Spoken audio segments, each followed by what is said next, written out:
Hello again everyone, welcome to another Control-Alt-Delete tutorials, this one focusing on character rigging. And for this tutorial we are going to focus on our character's legs. The last tutorial for step 1 was building the actual skeleton for the model, so now we are going to focus on the character's legs. Now again, this is looking at human movement. This character rig is recreating human movement. So what I'm going to show you here is a standard method for biped rigs. But if you're trying to create a bird movement or a quadruped, the concept here will be very similar, but it is different, so just be aware of that. So the first thing we're going to do for the character's legs is we're going to make them bend. As they are right now, if you were to animate this character, you would have to select every single joint on its own and then rotate the joints on their own to animate. This is called FK, Forward Kinematic Animation, where you are selecting every single piece. It's a fine way to animate, but it would take you a really long time and kind of a lot of backtracking. So we're going to throw on some IK handles to the character's legs, which is going to make it bend for us by moving an object instead. So through this, the IK handles are located in this skeleton menu. So up top of Maya, we're going to go up to skeleton. And we are going to open up the option box for your second selection, which is the IK handle tool. Now we're opening this option box because there are multiple types of IK handles. And they're based on what kind of movement you are trying to create. The default is called a single chain solver, and it's going to do just what it sounds like. It's going to be applied to a single joint chain, where you're not looking at actually bending a leg, you're looking at just moving a joint. Since we want to actually bend a leg, we want the second option, which is the rotate plane solver. Once rotate plane solver is selected, now I know when I apply this, my leg is actually going to bend, and again, it's going to be applied to two joints. As soon as rotate plane solver is active, we can go into our viewport and we're going to start clicking on the hip joint and then down to the ankle joint. Now when this is applied, your joint will turn pink. That just shows something has been applied to it, that it has a connection, and its connection is this IK handle that is now sticking out from the character's ankle. And what this again has now done is it allows your leg to actually bend. Since you chose a rotate plane at the start of the joint, there will be a kind of brown circle with a white triangle coming out of it. And that's pointing in the direction it is going to be bending. But the main element that you are looking for is the handle that is now coming off the ankle. Now, just like everything else with rigging, we do want to make sure we name them all. Every single part should have a name, even all of these handles that you make. So you name it what it represents. This is my ankle IK. It's on my left leg, so I'm going to call it ankle underscore left underscore IK because it is an IK chain. Now for controlling the leg, if you think of a character rig on an animation you might have seen or played with, there is typically an object in front of the character's knee to control the pivoting of the knee. You can do it from the attributes, but again, looking at for animation to make it easier, we're going to create a control that you can use to pivot your character's leg back and forth. Now, when you're creating the controls for your character, they literally can be anything you want. Most people will choose a curve-based control because curves will not render, so it's something you will not have to hide later when you are finished with an animation. And they are customizable, that you can really get them to looking like anything you want. I'm going to just use curve text, really nice quick process. So under my create menu, I'm going to open up the options for my text. If you don't open the option box, you'll get a giant word of Maya in your scene, which I don't need. Since this is going to be representing my knee control, I'm just going to use the letter K. If you want to get all fancy, go ahead and choose from all of the different fonts on your own computer. I'm just going to leave the default. But what you do want is to leave it at curves once you've made your selection. It's going to create the letter K in your scene. The default size will look either smaller or larger based on the scale of your character. And in the outliner, you can actually see how that K is made. That we made it as a curve. It is literally a curve, but curves for text actually have a lot of groupings to them. And the idea that you might have been spelling a word the actual curve has a text group. If you open it up, there is the character group for that actual letter, and open it up and there's the actual curve.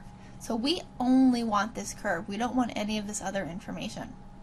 So if you select the actual curve, I'm just going to do Shift P, which will remove it from the group, and just delete that group set. So my curve is on its own. Other just small things for this letter K is to modify it. Again, it's going to be going in front of the knee, but right now it is massively huge. So I'm going to right click on my K and go to its control vertices and select all of these vertices and scale it down so it's a much more usable size. Now again, I am scaling the control vertices. I'm not scaling the object. If you're to scale the object, that can create a lot of havoc later on. But you are allowed to scale components. Again, think face, edge, vertex. Those can be scaled in rigging. You're changing the size of something, but I'm not scaling an object. So once I have my size the way I like it, I'm just going to go back to object mode. So I've got my curve. Now, whenever you are doing this, and this could be even if you were working with a circle or any other kind of shape, your pivot is more than likely, after you've changed its size, not next to it, not on it. So I do want to clean that up by doing a modify and freeze transformations. Sorry, not that yet, a center pivot. I'm going to go up to my modify menu for my curve, and halfway down, center pivot. This way my pivot is nice and in the center of the K, and I'm going to place it in front of my character's knee. Now, you might look at like precision and everything of how close does this need to be. From a side viewpoint, you should have it in front of the character's foot. Again, she has really short feet, so I'm going to do it a little bit farther than that. But imagine where a normal size foot would lie. That's how far you need to have it in front of it. You can always change it later, but you do want to give it a nice distance in front of the knee so there will be room to bend. If I go back to my perspective, you can see it's lined up, double check my front view, look at my pivot, and the knee joint itself, and just focus it just a little bit more. Now that it's in place, now I can do that freeze transformation. Again, a freeze transform is looking at your channel editor for your curve control objects. It's going to clean up the translates, giving it a new value of 0, and any rotations you may have had will also be set to 0.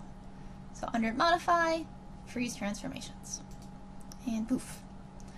So my locator is complete for the knee, so I do need to name it. So this curve is going to be named my knee left, again using L underscore PV, which is representing pole vector, which is what this is actually created, and then underscore and a C, C for control. So knee left pole vector control. Now pole vector is the twisting option of this IK handle. If I go back to the IK for a second, in the attributes, there's whole pole vector information. This is referring to the direction when you bend, where the knee is actually pointing. So we're going to actually connect this curve to the IK handle, so when we move the K back and forth, you can pivot your character's knee. And to do so is actually fairly simple. You just select your control, again representing as my K, shift select the IK handle, and under the constrain menu, we're going to select pole vector. Success will show that a little green line represents that they are connected to each other. And if I slide my little K back and forth, you're going to see that my leg itself is actually twisting that joint. And at the moment, my foot is sliding back and forth. Don't worry about that. It will be fixed with the next steps. So the foot will stay locked in place. So my leg now bends and now has a pivot for it. So get that back in its starting position. Oops, I'll do one more, get over there. There, now our foot's nice lined up. So the upper part of the leg is complete for the leg setup. Now we're going to do the feet. And for the feet, we are going to do what is called a reverse foot control. Now with the reverse foot control, what we're looking at is creating multiple motions for these 3 very simple joints. Right now for your feet, again for animating purposes, I'd have to select my ankle and rotate to rotate my character's foot, and then the middle one to rotate the toe of the foot, And that's the only motion I have, and that's pretty limited when you think of all the motion your feet can do. So a reverse foot control is going to give you basically more pivot points, so you can create more movement with the character's foot. Now there are multiple ways to do it. If you kind of Google search reverse foot control, you will find a joint-based system. The joint-based system works just fine. Personally, the only reason I don't use joint-based is because it's more joints that you might get confused with when you are skinning later on. I use an IK chain and grouping procedure, so that way there's going to be less actually on the foot, so less things that you can accidentally move. But either method would work. But either way that you're going to use it, you do still need a foot control, a control object to select that everything is going to be connected to. So I am going to just work with a basic circle, and under create NURBS primitive circle, draw out a little circle, and then I'm going to reshape my control vertices. Oops, get away from my IK chain. So my doesn't think I want that.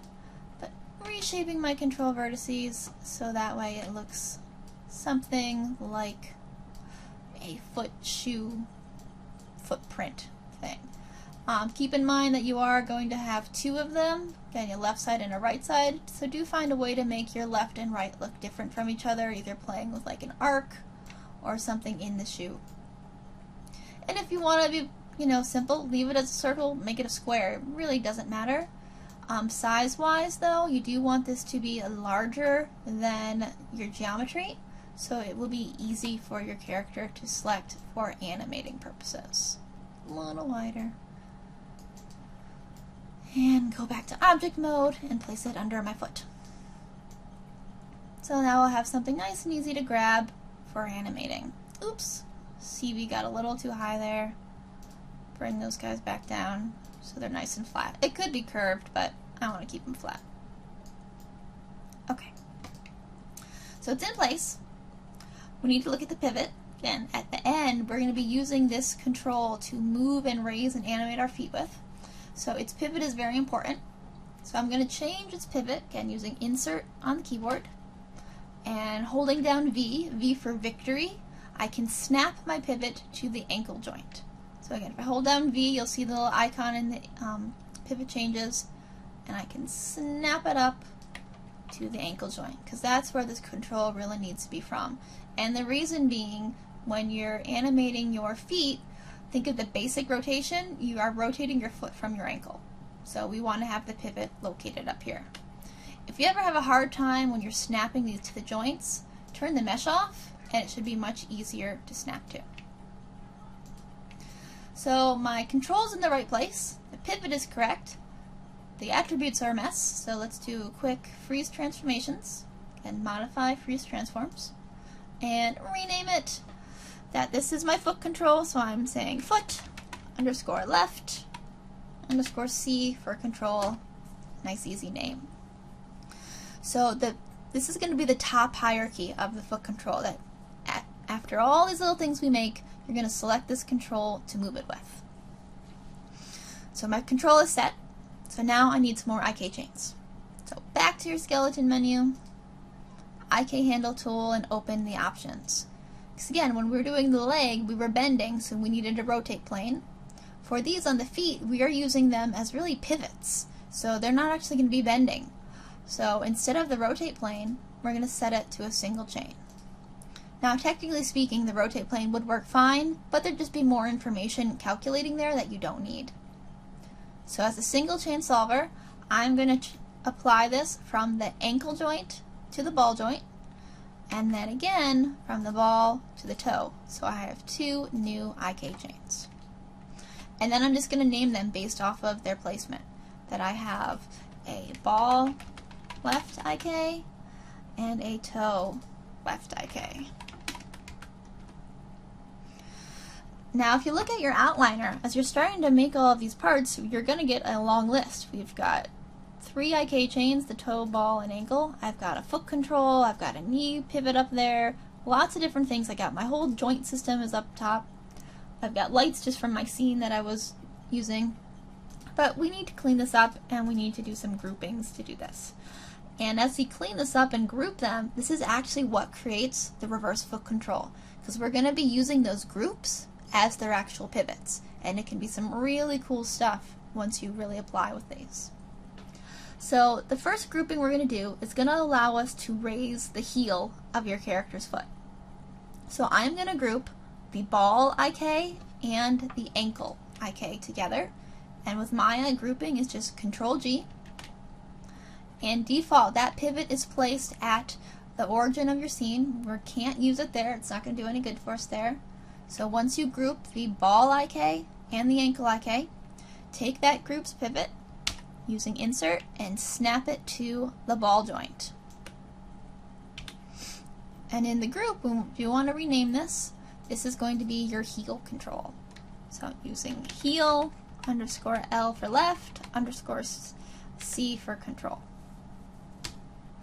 Visually, what should happen is if you rotate this group, you're going to see that your heel of your character could now, and the ankle could actually now come up and down. The toe is pivoting, but we will lock that in place in a moment.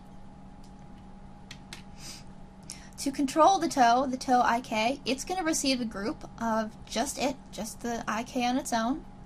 So with the toe IK selected, do Control G to group it to itself and rename it toe underscore tap underscore L being left underscore C for control. This is a toe tapping that we're going to use to actually tap our character's toe. Again, the default pivot is off in the center, so we do need to fix this. So using insert and getting V for victory, you're going to snap it to the exact same ball joint. Again, the joint in the middle of the character's foot. And visually, what this group is doing for the toe tap is you can now actually tap your character's toe. Now that this group is applied as well, if I go back to my heel control, you can see my toe now is actually frozen, so I'll be able to lift my heel up and down. Now, all of these groupings and things in rigging, there is always a limit based on the character that you've designed, based on your joint placement. So if I go too far to the right, to the left, you can see my foot actually raises up. This is a broken ankle. We don't want that to happen. And same happens in the back. You would see a slide. So there is a limitation to how far these movements can do. But imagine the geometry is applied to your character. As you raise this up, the toe would stay flat. You'd be coming up on the ball of the foot, and you'd be lifting your heel. Same idea for the opposite for your toe tap group. I'm going to be able to tap the toe with the heel staying in place. Those are the movements you just created. So the next pivot that we're going to add in is through a grouping is going to be for a toe pivot, as the idea for the character to come up like a ballerina on their toes. And doing that is you're just going to group the other two together. So selecting toe tap and selecting my heel group. And in the outliner I am using control, by the way. Select toe tap, control select the heel group, and just Control G to group them together. And I'm going to rename this my toe pivot. Left, control. Now with this, again, your grouping is over in the center, so we do need to change the pivot of this one. We're not going to the ball joint this time. Again, the idea of this being a ballerina move, we need to change this pivot to the toe joint. And visually, what you're going to be looking for is when you've placed this, your whole foot will be able to come up onto the toe. And then later, too, you're going to be able to use this group to animate your foot going side to side as well. If you were like stepping out a cigarette or something. You should never smoke, but you know, your character can. So, looking at the idea of these groups, you could potentially keep adding group upon group upon group and putting these pivot places in any place you like. I've seen in a lot of character rigs that they would do another group and put it at the heel, so you could rock back on your character's heel. You can add that. You can do one in the center to have kind of a twisting motion for the center location. This is why I like the idea of using the groups and not joints, because you can just keep adding to them. But to keep the rig nice and clean and simple, we're going to stop it at this one of having the toe pivot move. Now with this, we do need to connect it back to that foot control, and this is just going to be a regular parent. So selecting my toe pivot group, Control select that foot control and P for parent. Now whenever I select that foot control, the actual curve itself, I can raise my whole foot up. Everything will follow along. Later, for animating purposes, when I grab my root control and move it down, that foot stays in place. Again, this is the difference between an FK rig and an IK rig. My left leg has all my IK set up so that way I can get really nice bending and move objects. But you look at that right leg would be going through the floor. I'd have to rotate it back, rotate the ankle to keep that foot in place.